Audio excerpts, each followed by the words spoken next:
Well, hello folks, my name's Ian and welcome to my shed. I need to create some space. I need to reclaim some land on my bench. So I've got these fridge pots that they've built up over a while, and I need to know whether they're going to be worth opening or whether they're just weighing them in as they are. Let's explain.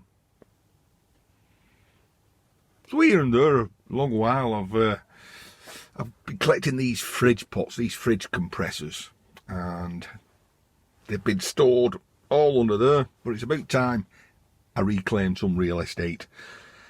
I've cut open this first one, and it's disappointingly, it's Chinesium. It's aluminium wound core. Now, if I strip it and it's copper, it's worth doing. That ain't worth doing. I may as well weigh it in as it is and get the money as a fridge compressor. But I want to see if there's a way to see whether it's worth opening. So if I opened it, take this out. And by the way, there'll be nothing on any of the labels that will explain whether it's copper wound inside or not. So you take this open and you've got the pump, piston run by the motor, and the motor on this pin connected to those 3 pins, which is on the outside, on the same on every one of these compressors. Leads me to think, well, if I take a multimeter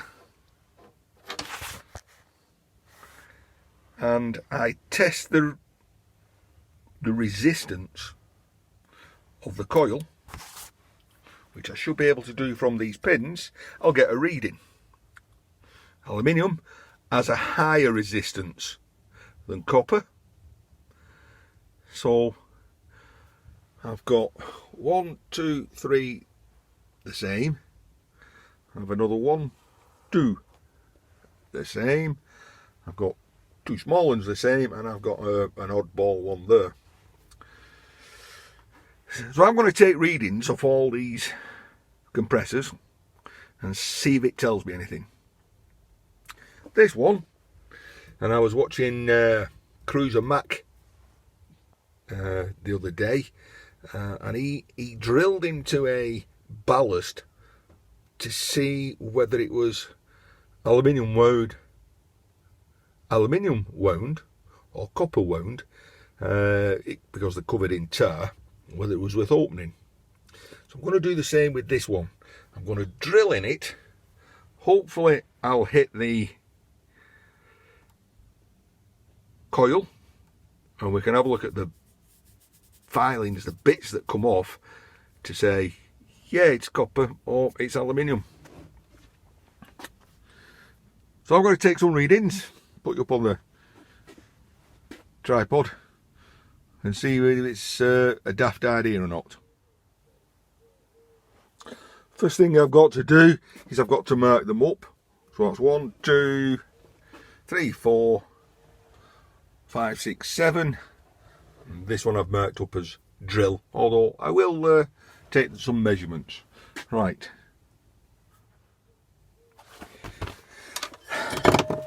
Okay. That motor is connected to the inside of via these 3 pins. I don't know the meaning of the 3 pins. I don't know the wiring up of these 3 pins. I can assume that one is going to be common, and the other 2, it's a twin speed motor. I may be wrong. I don't know electrics, motors, but it seems reasonable to me. Right, this one's broken coils there, but if my theory's right, then I should get a reading off the other coil, shouldn't I? So let's switch on. If you can see, can you see that?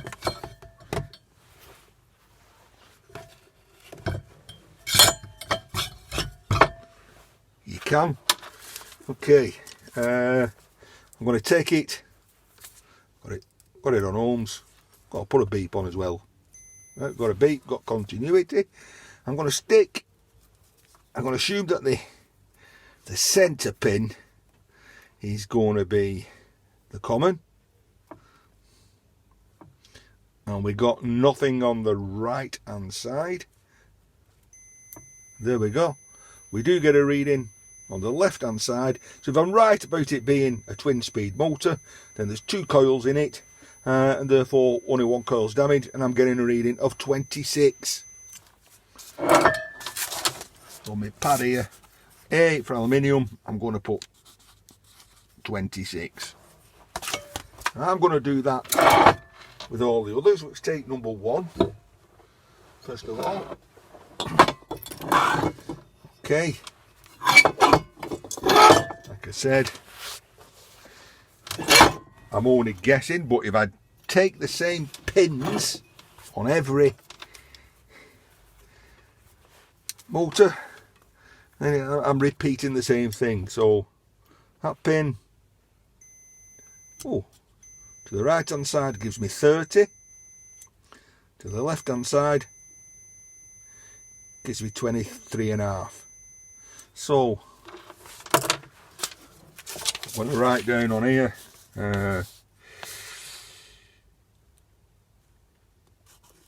hand, left hand. So pin 1, 30 on the right hand side, 23 on the left hand side. Now I'm going to do that. We'll do another one. I don't want to make this video last too long though, do we?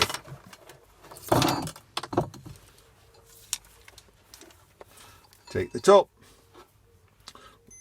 We've got continuity. We've got a reading of 40.7 and a reading of 43.7. Number 2, 40.7, 43.7. Okay, I'm going to crack on and I'll fill in this chart. Okay, we've done that, we've got all the results, but we'll talk about that in a little bit. That's the way when you take the top off, the motor sits. And for me to drill into this, a bit like Cruiser Mac did on the ballast, I would need to try to hit that tiny little band that's really just behind the thickest part, or go in there and aim upwards, or like that one, I can drill towards the bottom, so say about there, and hope to hit the windings. So I've got the one that I've marked up, drill, and for this test I'm going to see if I'll drill through the casing and I can check the bits that come off.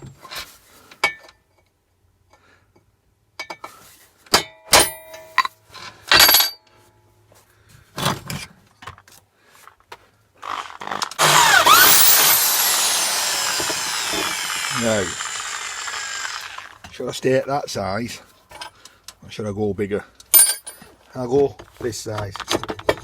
Right, I can feel resistance, which means I must be hitting something. So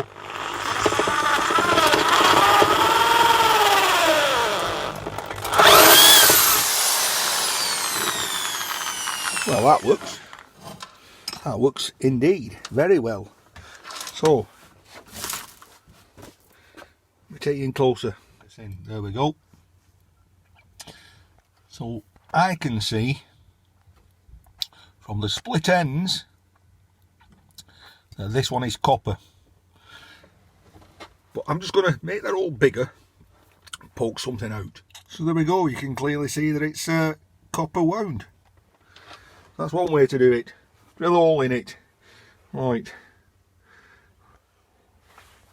Let's look at these figures.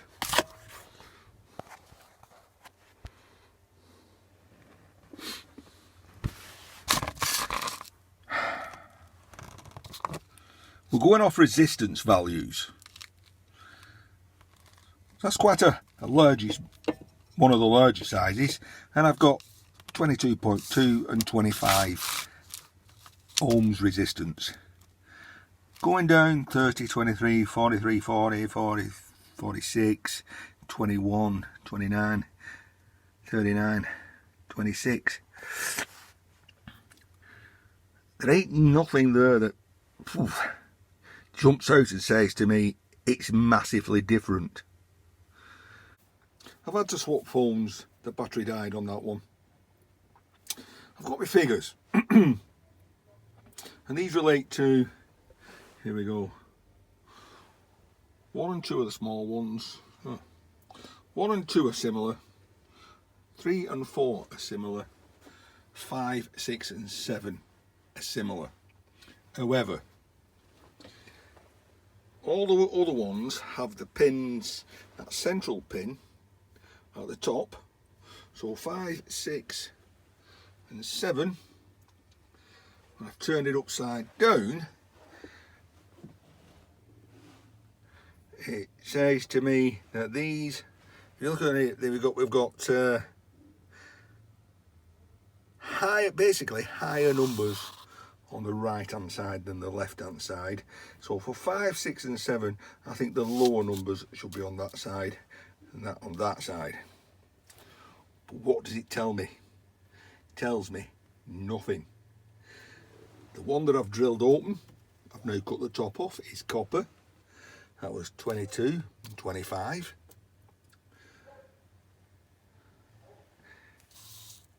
The aluminium one was 26, so I would have thought maybe, well, that would have been aluminium. Doesn't tell me anything. But we're looking for high resistance, aren't we? And nothing stands out apart from these two, 3 and 4. So if I have to hazard a guess, 3 and 4, the two smaller ones are going to be aluminium wound. But we'll only know when we take the tops off. So I'll go ahead and take all the tops off. I just I use an angle grinder with slim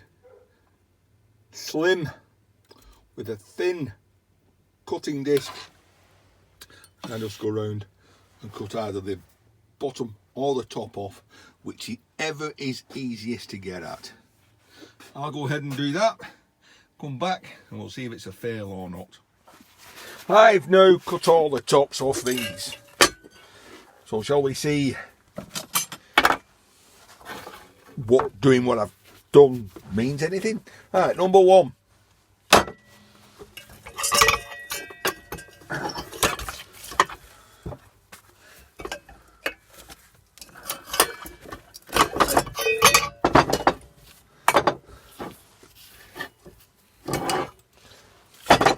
How do we tell? How do we tell?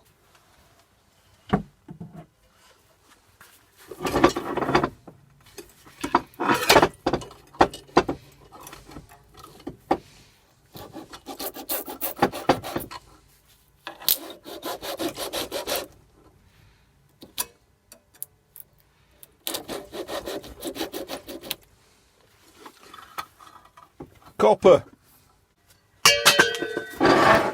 Number 2.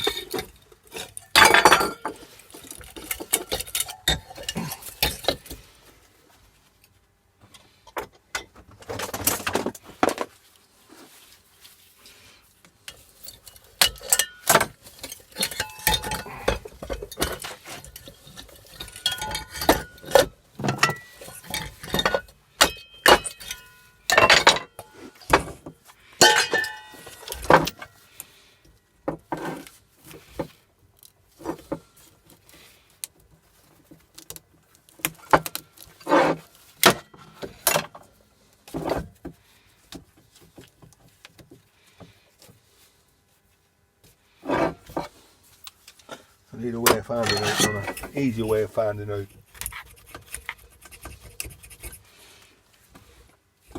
Number 2's copper.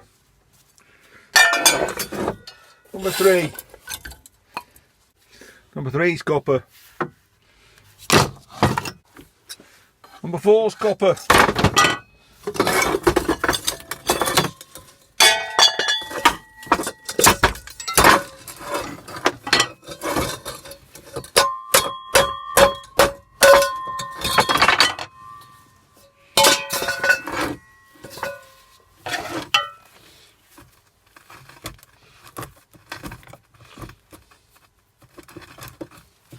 Number 5's copper.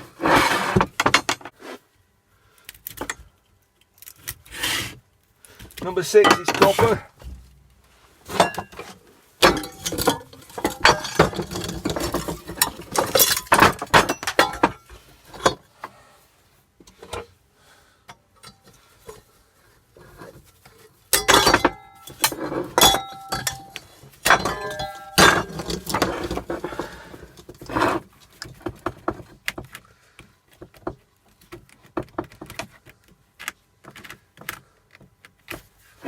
Number 7's copper. So I call that a fail. A fail as in the results didn't tell me anything. But it's a positive in that they're all copper from a scrapping point of view.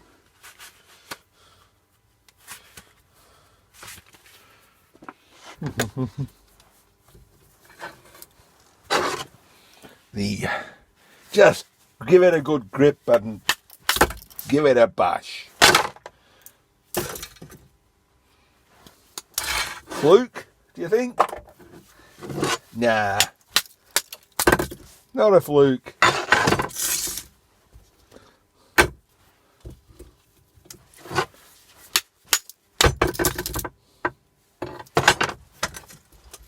Last but not least,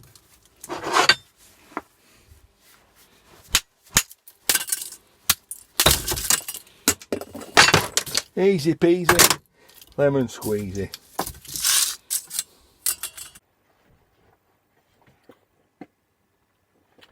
So kind of a fail, really.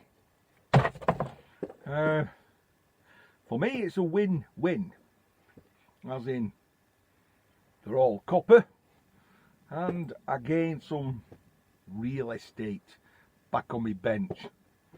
Those compressor pots have been in here months waiting for this video. I would like to have very much have proved a theory, but I'll just have to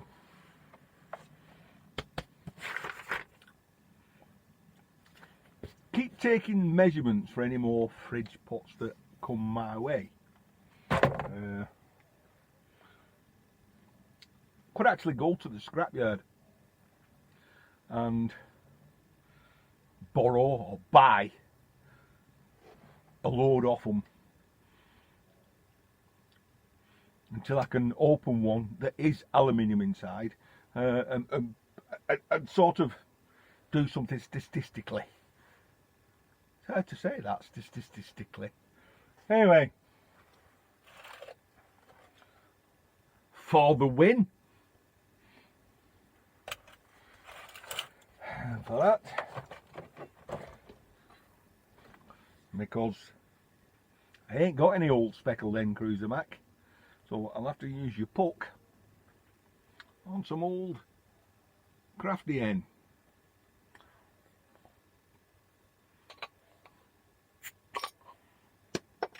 Easy peasy. So, here in this shed,